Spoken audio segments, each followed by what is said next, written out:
Choja ka phere dokok ne nang phan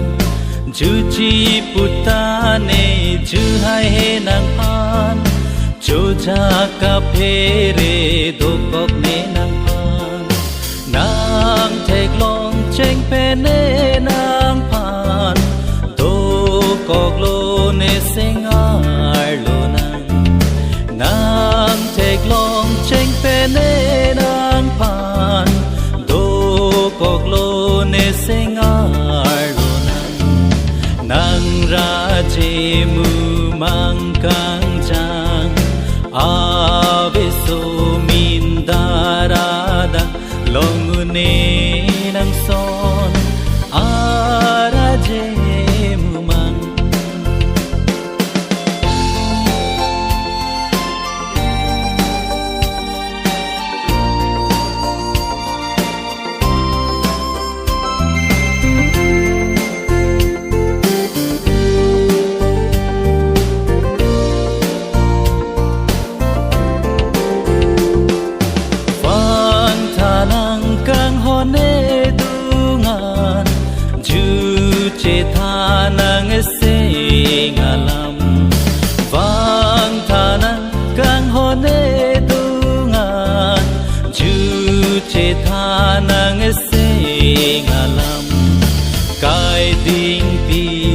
Jia phan bi ve lo kang ho ne nang pha ne sing ve er lo a kang hon doan ju ji putane ju hai he nang phan cho ja ka phe re do kok me nang phan ju ji putane ju hai he nang phan Choja ka phere dokok ne nang phan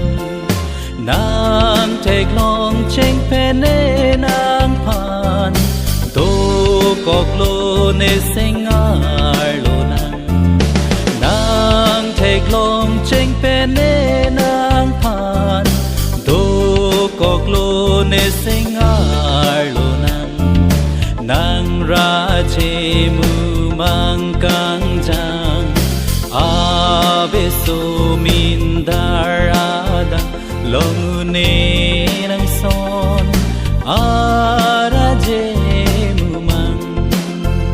lòng